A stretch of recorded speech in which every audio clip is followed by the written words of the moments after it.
여러분, 우리가 예수를 믿고 받은 가장 큰 축복은 뭘까요? 여러분 머릿속에 이렇게 있으시겠죠? 내가 예수 믿고 주님께 받은 가장 큰 축복이 뭘까? 우선 생각되어지는 게 우리가 예수 믿고 구원받았습니다. 아멘이에요? 다 예수 믿고 구원받았죠? 그리고 예수 믿었기 까닭에 천국 소망이 있습니다. 할렐루야. 이거는 예수 믿은 사람은 다 얻는 것입니다. 제가 오늘 그 말씀을 드리려는 것이 아니라 예수 믿어 얻는 가장 큰 축복은 물론 구원받고 천국 영생 얻는 것, 그거는 우리가 당연지사, 정말 맞는 말이에요. 근데 오늘 저는 조금 더 실제적인 말씀을 드려보려고 합니다. 우리가 예수 믿고 받은 가장 큰 축복은 믿음으로 살게 된 거예요. 이 땅을 우리가 살아가는데 믿음으로 살게 된 거예요. 근데 문제가 있습니다. 믿음으로 그냥 사라지지 않습니다. 교회 오래 다닌 분들 중에도, 이번 중직자들 중에도 믿음이 정확히 모르는 분들이 적지 않아 많습니다. 여러분, 믿음이 뭐예요? 어떤 분은 그렇게 얘기합니다. 성경 지식을 많이 아는 거, 교회 일 많이 하는 거, 착하게 사는 거, 그걸 믿음이라고 생각합니다. 여러분, 틀렸어요? 맞아요? 물론 100% 틀렸다고는 할 수는 없어요. 근데 맞다고 하기는 그래요. 저도 그런 생각을 했습니다. 저는 유교적인 집안에서 자라서 중학교 때부터 예수를 믿었어요. 그래서 생각하기를 착하게 살면 하나님께서 서신다. 착하게 살면 하나님이 서시겠지라는 생각을 갖고 살았습니다. 그런데 하나님의 기준은요, 제 생각과 전혀 달랐어요. 전혀 달라요. 하나님께 크게 쓰임받는 분들을 보면 좀 표현이 뭐합니다마는 그다지 착해 보이지 않는 분들도 많아요. 오히려 성격이 뭐 같은 분들도 많아요. 처음엔 의아했습니다. 하나님 왜 저런 사람을 쓰실까? 법 없이 사는 사람들도 많은데 왜 저런 사람들을 쓰실까? 근데 제가 살면서 목회하면서 깨닫게 됐어요. 하나님은 착한 사람을 쓰시는 게 아니에요. 하나님이 사용하시는 사람은 착한 사람을 쓰시는 게 아니라 믿음 있는 사람을 사용하십니다. 아멘입니까? 여러분 생각해 보세요. 수술 받아야 환자가 있어요. 수술 받아야 내가 살아요. 환자가 있습니다. 그 환자가 착한 의사를 찾겠어요? 능력 있는 의사를 찾겠어요? 여러분 누구를 찾겠어요? 착한 것과 믿음 있는 것은 달라요. 다릅니다. 자, 그렇다면 어떤 사람이 믿음으로 사는지 어떻게 알 수 있겠습니까? 누가 믿음으로 사는지를 알 수 있겠느냐는 거예요. 여러분 어떻게 알 수 있겠어요? 법 없이 도덕적으로 윤리적으로 사는 거? 근데 알 수 있는 방법이 있어요. 어떤 문제를 만났을 때, 우리는 문제 속에 살죠? 문제를 만났을 때 그 문제를 대하는 태도를 보면 금방 그 사람이 믿음으로 사는지 안 사는지를 알아요. 어떤 문제를 만났을 때. 여러분, 그러면 믿음의 반대말은 뭘까요? 믿음의 반대말은 불신이 아닙니다. 믿음의 반대말은요, 염려와 근심입니다.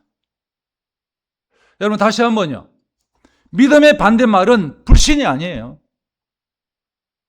어떤 문제 앞에서 믿음으로 반응하면 그 사람은 믿음의 사람이고, 염려로 반응하면 믿음 없는 사람이에요.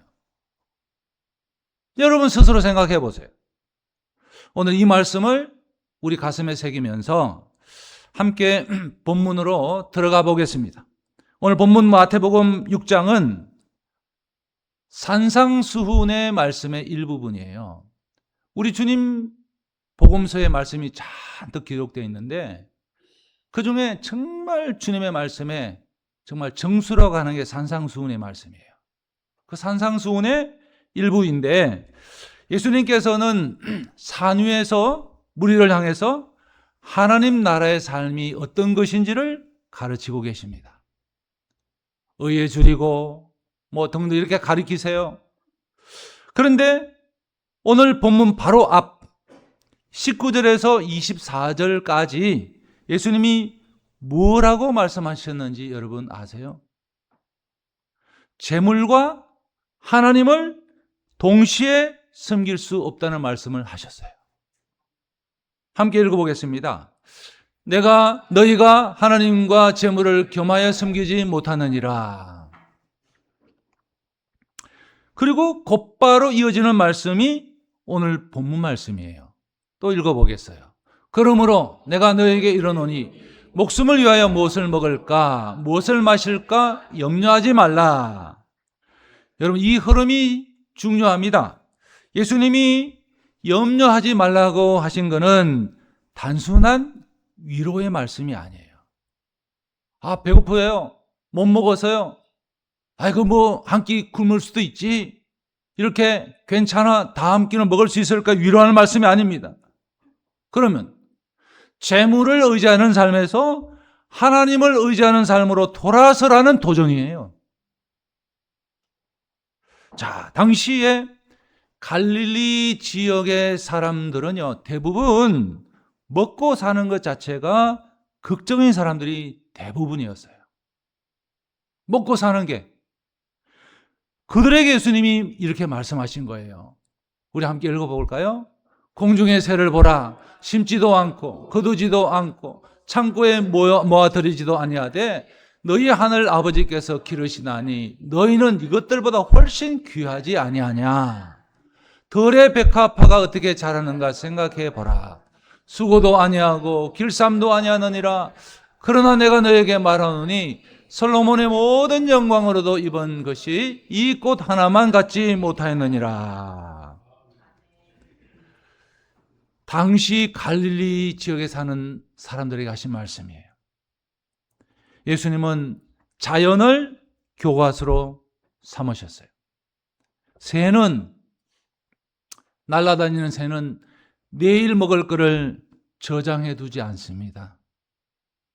여러분, 새가 저장해 두는 냉장고를 본 적이 있어요? 새는 내일 먹을 것을 저장해 두지를 않아요.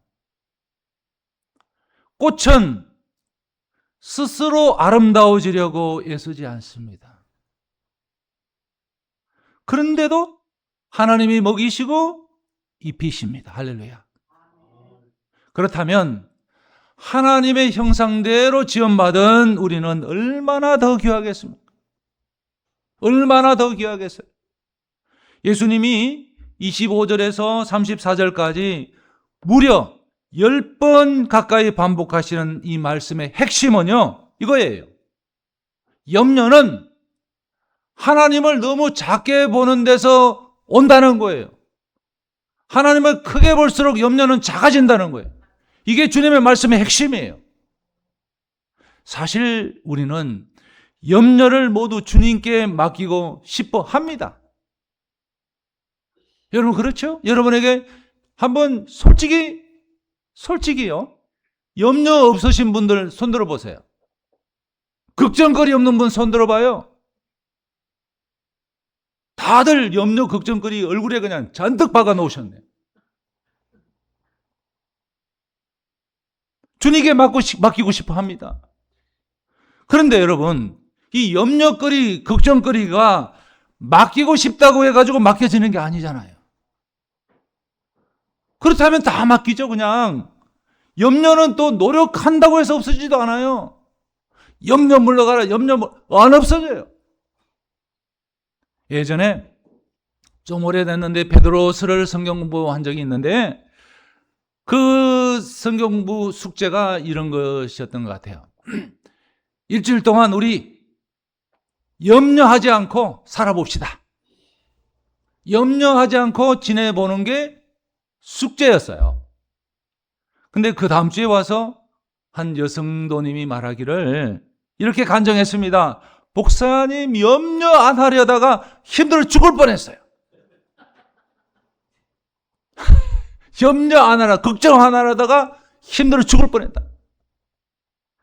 이 염려는, 근심은 원래 어떻게 돼요? 자동적으로, 염려한다고 안 한다고 되는 게 아니라 자동적으로 염려하고 걱정하고 넘어가면 그만이잖아요.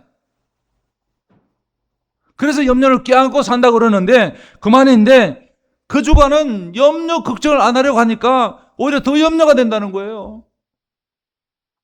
저는 그분의 말을 들으면서 생각했더랬습니다. 믿는다고 하는 우리가 얼마나 염려 체질인가. 자, 그러니까 우리는 돈, 자녀, 또 건강, 사람 사이 관계, 참 염려가 많습니다. 염려가 많습니다. 성경은 염려를 주님께 맡기라고 하는데 안 됩니다. 여러분 되던가요? 오늘 말씀 우리가 얼마나 많이 들은 말씀입니까? 이 말씀. 이 말씀 주일학 학생들도 잘 아는 말씀이에요. 그런데 여러분 한번 생각해 보세요. 우리는 하나님께는 잘 맡기지 못하지만은 돈한테는 얼마나 잘 맡기는지 몰라요. 돈이 많으면 많을수록 우리는 그만큼의 염려를 돈한테 맡겨버립니다. 왜 그렇습니까? 그렇다고 사인을 주네요. 왜 그렇습니까? 우리가 돈의 능력을 믿기 때문입니다. 여러분 다 돈의 능력을 믿잖아요. 그래서 오죽하면 그 말이 머니 톡, 돈이 말한다는 거예요. 머니 메이크 디퍼런스. 돈은 뭐를 바꿔요. 돈의 능력을 믿어요. 예수님께서 산상수훈에서 재물 얘기를 하신 바로 다음에 염려, 걱정 얘기를 꺼내신 이유가 바로 여기에 있어요. 우리가 염려하는 진짜 이유는 돈이 없어서가 아니라 하나님보다 돈을 더 의지하기 때문이에요. 부정할 수 없어요. 염려는 염려보다 더 큰 거를 믿을 때 사라지게 돼요. 그러므로 염려는 하나님을 전적으로 내가 믿으면 자연스럽게 사라지는 겁니다. 믿으십니까? 믿으세요? 여러분, 우리가 믿음으로 산다는 것이 얼마나 큰 축복인지 몰라요. 이걸 여러분의 가슴에 깊이 그냥 와닿으시기를 바랍니다. 어떤 사람은 어려서부터 죽을 때까지 행복하게 잘 살려고 몸부림치지만은 결국 불행한 인생을 살게 되고 마는데, 믿음을 가진 사람은 몸부림치지 않고도 즐겁고 기쁘게 행복하게 살 수 있어요. 정말이에요. 자, 진실된 믿음을 가진 사람은 삶이 쉬워요. 여러분의 삶이 어렵다면 혹은 쉽다면 생각해 보세요. 정말 내가 진실된 믿음을 가졌다 그러면 삶이 쉬운 게 다른 게 아니에요. 주님이 가신 곳에 나도 가면 돼요. 그렇잖아요? 주님이 머무신 곳에 나도 머물면 되는 거예요. 그러니까 먹여주시면 먹고 재워주시면 자면 되는 거예요. 삶이 쉬워요. 그러므로 믿음으로 사는 사람이 진짜로 할 거는 뭐겠어요? 찬양과 감사뿐이에요. 찬양은 하나님께, 감사는 하나님께. 역대하 24장에 보면 여호사밧 왕이 전쟁의 맨 앞에다가 찬양대를 세웠어요. 여러분, 전쟁처럼 심각한 게 어디 있습니까? 싸움처럼 심각한 게 없어요. 싸움은 죽느냐 사느냐거든요. 그 앞에 찬양대를 세웠던 것처럼 여러분, 우리도 인생의 힘듦, 염려, 걱정, 그 고난의 한복판에 감사의 노래를 먼저 부를 수 있다면 얼마나 좋을까요? 감사의 노래를 부를 수 있다면. 때로는 믿음의 길을 걷는다는 것이 막막하게 느껴지기도 합니다. 자, 믿음이 뭐냐 이거죠. 내가 걷는 이 믿음의 길이 바른 건지도 어느 때는 회의가 될 때가 있어요. 하지만 모든 것을 주님께 맡깁니다. 이런 고백으로 찬양하고 감사하면서 주님의 뜻대로 나 순종하겠습니다. 그렇게 결단하며 나아갈 때 주님은 우리의 짐을 대신 지시고 대신 싸워주시는 줄로 믿습니다. 그래서 믿음은요, 무거운 짐이 아니라 우리를 살게 하는 은혜인 줄로 믿습니다. 승패는 긴지 아닌지는, 이기고 지는지는 하나님께 맡기고 하나님을 신뢰하면서 은혜의 길을 함께 기쁘게 걸어가는 저와 여러분들 다 되시길 바랍니다. 여러분, 우리는 노력이 아닌 은혜로 믿음으로 구원을 받았습니다. 아멘이에요? 그러므로 축복도요, 은혜로 믿음으로 받습니다. 그리고 믿음 생활하면 축복도 받아야죠. 히브리서 11장 6절 말씀 읽어봅니다. 믿음이 없이는 하나님을 기쁘시게 하지 못하나니 하나님께 나아가는 자는 반드시 그가 계신 것과 또한 그가 자기를 찾는 자들에게 상 주시는 이심을 믿어야 할지니라. 여러분, 믿음은요, 하나님이 계신다는 것만이 아닙니다. 하나님이 계신다는 것만이 믿음이 아니에요. 그 하나님이 나를 돌보신다는 것까지 믿는 게 믿음이에요. 거기까지 가야 됩니다.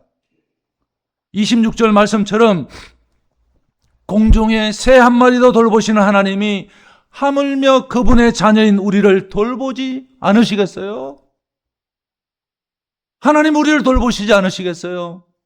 여러분, 그렇다면 우리가 구체적으로 어떻게 해야 믿음으로 살아갈 수 있을까요? 어떻게 해야?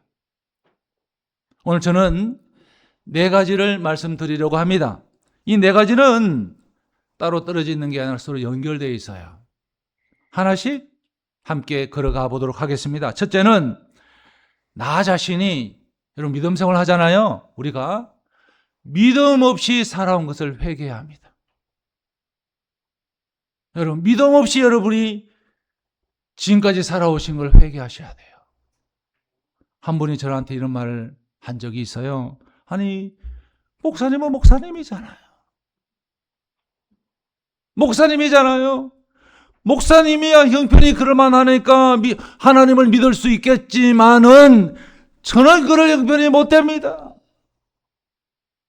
힘들어요, 사는 게. 교회 안 보러오기 얼마나 힘든지 알아요? 저는 이렇게 대답했어요. 저는 처지가 괜찮아서 하나님을 믿는 게 아니에요.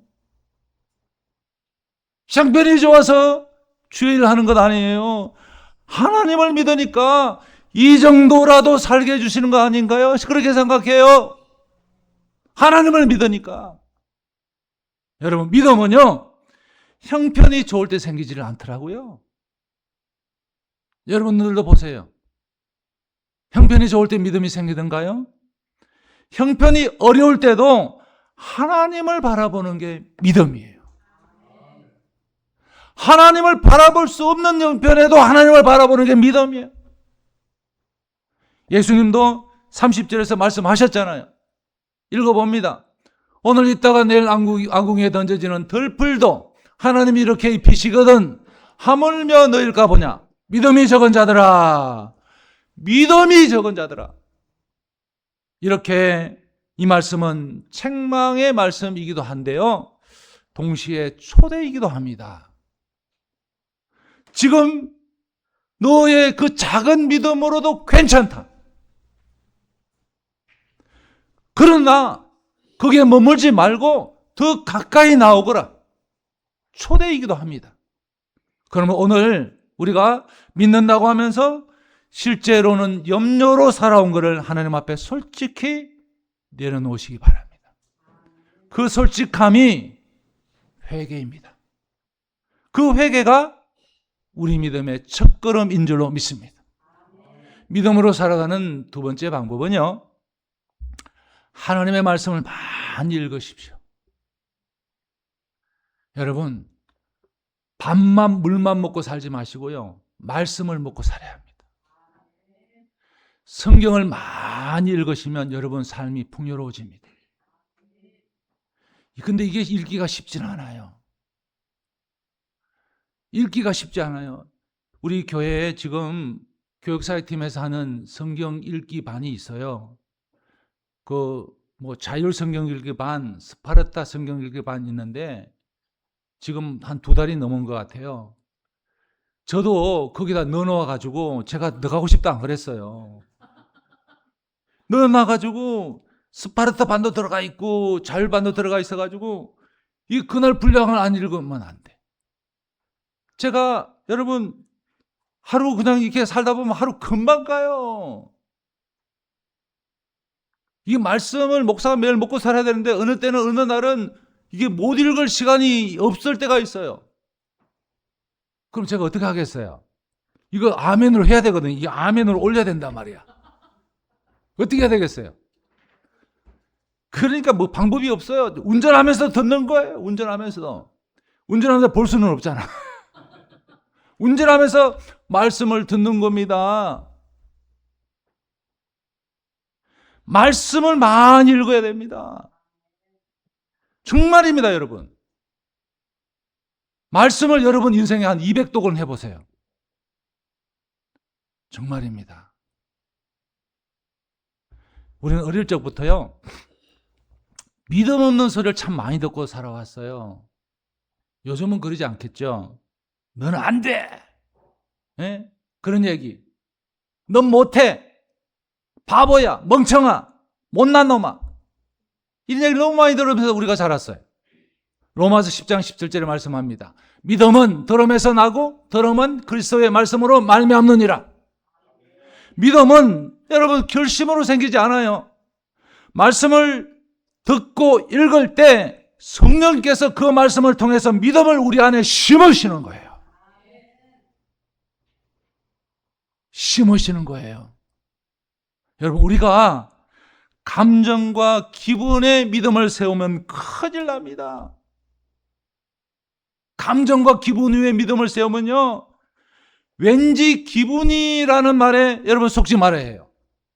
그런 말 하시는 분도 있더라고요. 기분에 싸한데 뭐 이러면서. 그런 말에 속으면 안 돼요. 애굽의 노예로 팔려가던 요셉이 여러분 기분 따라 행동했다면 결코 그는 애굽의 종려가 되지 못했을 거예요. 죽음 앞에 서 있는 다니엘이 기분과 감정에 따라 살았더라면 절대 믿음을 지키지 못했을 거예요. 틀림없잖아요. 요셉과 다니엘을 붙들었던 것은 감정이 아니라 하나님의 말씀이었어요. 말씀을 붙들어야 어디에서든지 살 수 있어요. 그러므로 성도는 말씀을 읽고 듣는 일에 열심을 해야 합니다. 정말 열심을 해야 합니다. 믿음으로 살아가는 방법 세 번째는요, 내가 믿음으로 사는 훈련을 해야 합니다. 훈련을 해야 합니다. 믿음은 여러분 이론이 아닙니다. 때우리가 아니에요. 발을 내딛어야, 손을 움직여야 믿음이 생깁니다. 중국 선교의 아버지라고 불리는 분이 있어요. 허드슨 테일러예요. 이 선교사님도, 그 위대한 선교사님도 선교하다가 심한 낙심에 빠졌어요. 그래서 정말 선교고 뭐고 다 그렇게 할 때가 있었어요. 1869년입니다.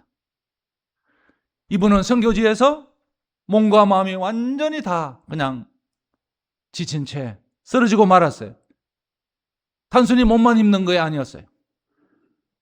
이분이 드는 생각이, 왜 나는 하나님이 기뻐하시는 일을 하는데 제대로 하지 못할까?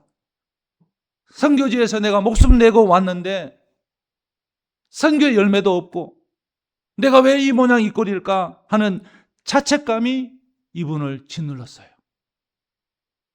지금도 선교지는 낙낙한 곳이 아니잖아요. 녹록한 것이. 이 당시에 여러분 어땠을까요? 이 허든슨 테일러는 자기 스스로 하나님 보시기에 나는 좀 더 완벽한 사람이 돼야 되겠구나. 그래서 그 강박감, 그 중압감이 너무 컸어요. 그러다 보니까 오히려 주변 사람들한테 예민해졌습니다. 주변 사람들한테 더 화를 내게 되고 스스로 더 거칠어지는 악순환에 빠지게 된 거예요. 그때 어찌 알고 기도의 동력자였던 친구 선교사, 메카티 선교사님이 편지가 왔습니다. 거기에는 이런 결계가 써 있었다고 그래요. 허덧은 어떻게 해야 강한 믿음이 생길 수 있을까 고민하고 있냐? 어떻게 해야 능력 있는 선교를 감당할 수 있을까 고민하고 있어? 믿음은 니도 알지만은 가지려고 애쓰는 게 아니잖아. 능력은 니도 알지만은 네가 가지려고 애쓴다고 되는 게 아니잖아. 그저 너나 내나 포도나무이신 주님께 붙어 있기만 하면 되는 거 아니냐? 포도나무이신 주님께 딱 붙어 있으면 되는 거 아니야? 그저 붙어 있기만 하라는 그 한마디가 이 허드슨 테일러의 선교 인생을 바꾸었습니다. 내가 잘 하려고 했던 거, 내가 잘할 수 있다고 했던 그런 것들 다 멈추고 주님한테 맡기고 주님께 온전히 의탁하고, 그럴 때 비로소 주님이 허드슨 테일러의 선교지에서 일하기 시작하신 거예요. 그 평안이 흘러가서 중국 대륙에 복음의 씨앗이 뿌려지게 된 겁니다. 자, 믿음을 갖고 싶습니다. 나도 뜨거운 믿음을 갖고 싶어요. 그렇게 믿음이 생기지 않는다고 말씀하시는 분들이 더러 있어요. 참 부럽다고 하는 분들이 있어요. 나는 아무리 하려도 안 된다고 하는 분이 있어요. 그 이유가 뭔지 아세요? 그 이유가 뭘까요? 예수님께 붙어 있지 않아서 그래요. 예수님께 붙어 있지 않기 때문이고 예수님을 바라보고 살지 않기 때문입니다. 바라볼 게 너무 많아요. 의지할 게 너무 많아요. 여러분한테 한 가지 여쭤보겠습니다. 지금 여러분 앞에 하나님을 믿어야만 할 수 있는 일이 있으세요? 하나님을 믿어야만 할 수 있는 일이 있냐고요? 자, 돈이 있으면 할 수 있는 일. 자, 사람 있으면 할 수 있는 일 말고요. 오직 하나님만 하실 수 있는 그 자리에 여러분은 지금 서 계세요? 그 자리가 여러분 바로 내 믿음이 훈련되는 자리인 줄로 믿습니다. 성경을 봐도 저의 목회 경험으로 봐도 편안할 때는 믿음이 자라지를 않아요. 편안할 때는 믿음이 자라지를 않아요. 다 내가 가지고 있고 갇혀 있을 때는요, 하나님이 필요 없어요. 하나님이 거추장스러워요. 믿음은 반드시 하나님이 아니면 안 되는 자리에서 자랍니다. 하나님이 아니면 안 되는 곳에서 믿음이 자라요. 지금 여러분 현실 앞에 있는 그 막막한 자리, 앞뒤 옆 다 막혔던 자리, 절벽 같은 자리, 그 자리, 여러분, 그 자리가 바로 훈련의 시작이에요. 딱 한 발만 내딛어 보세요. 딱 한 발만 내딛으면 벼랑 끝에 떨어지는 것이에요.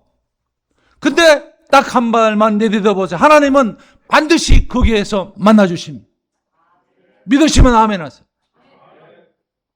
믿음으로 살아가는 방법, 넷째는요, 성령 안에 머물러야 합니다. 성령 안에 머물러요. 여러분, 우리가 예수 믿는 사람이라는 것, 신앙생활 한다는 걸 늘 잊으면 안 돼요. 성령 안에 머물러요. 여기서 한 가지 분명히 해야 할 것이 있어요. 믿음은 제가 말씀드렸죠. 내가 결심한다고, 노력한다고 생기는 게 아니다. 예, 믿음은 그러면 뭐예요? 성령께서 주시는 선물이에요. 내가 아무리 노력해도 믿음이 생기질 않아요. 앞서 말씀드린 세 가지, 회개, 말씀, 훈련, 이것들도요, 결국은 이거를 위한 거예요. 성령 안에 머물기 위한 준비를 하는 거예요. 성령 안에 머물기 위한 준비. 그래서 믿음으로 사는 사람의 비결은 대단한 의지력이나 그런 신앙훈련이 아닌 거예요. 오직 하나 있다면 성령 안에 내가 머무는 거예요. 우리나라 성결교회가 있습니다. 저는 성결교에서 자라고 또 공부한 사람이에요. 지금 우리 교회가 CNM의 교회이지만 이 성결교 초기에 그런 분이 있었습니다. 이성복 목사님이라고 있었어요. 정말 옛날 분이죠. 이분은 항상 왼손 주먹을 꽉 쥐고 다녔어요. 왼손 주먹을. 사람들이 물었어요. 목사님, 왜 항상 손을 그렇게 꽉 쥐고 있었어요? 저도 한번 해봤더니 이게 3분 하니까 손이 아파서 안 되겠더라. 안 돼요, 안 돼. 왜 항상 손을 그렇게 꽉 쥐고 있으세요?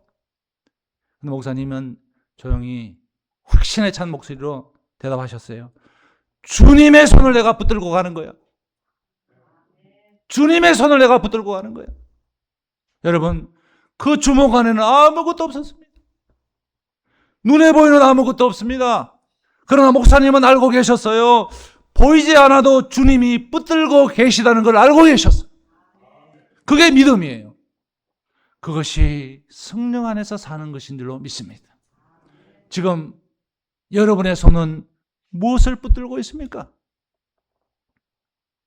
여러분의 손을 보세요. 무엇을 붙들고 계십니까? 염려입니까? 돈입니까? 사람입니까? 무엇을 여러분 손에 붙들고 계십니까?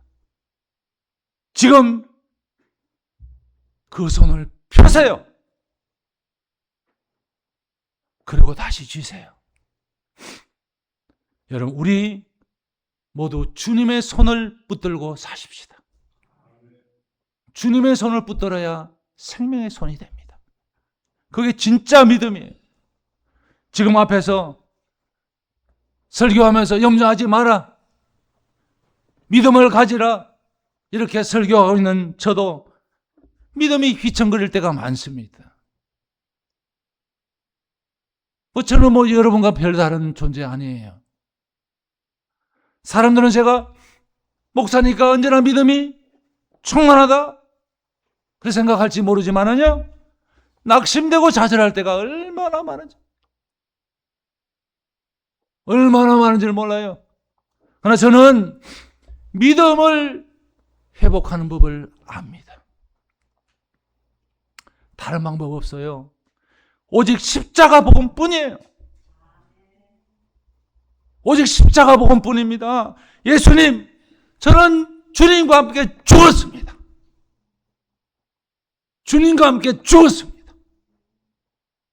이 고백을 할 때마다 두려움과 염려가 사라지더라고요. 또다시 시작할 새 힘을, 새 발걸음을 내디딜 용기를 주시더라고요.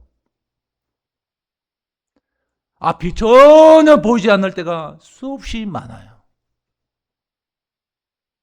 오직 믿음 하나만을 가지고, 그것도 큰 믿음이 아니에요. 믿음이라고 하기도 아주 작은 믿음으로 여기까지 걸어왔습니다.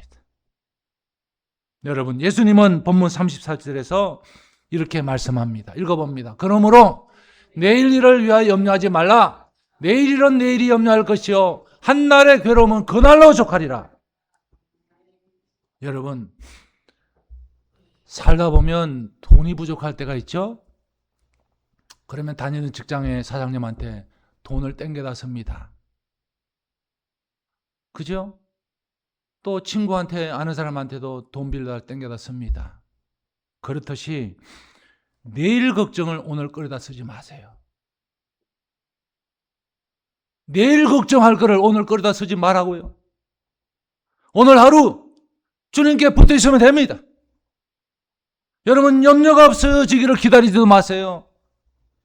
형편이 나아지면 내가 잘해보겠다 하지도 마세요. 강한 믿음이 생기면 내가 뭘 해보겠다고 말하지도 마세요. 잠 못 이루는 밤을 보내고 오신 분이 계십니까? 앞이 전혀 보이지 않아서 두렵고 막막한 분이 계세요. 그 염려가 여러분 단 한 번이라도 문제를 해결해 준 적이 있어요? 없잖아요. 그런데도 우리는 여전히 염려를 붙들고 삽니다. 이제 내려놓으세요. 여러분, 우리가 붙들고 있던 그 염려, 사실은 우리가 우리 인생을 붙들고 있겠다는 고집 아니었어요? 함께 이렇게 고백해 보기를 원합니다. 주님, 주님, 나는 더 이상 염려로 살지 않겠습니다. 그냥 주님께 붙어 있겠습니다. 주님의 손을 붙들고 가겠습니다. 기도하겠습니다.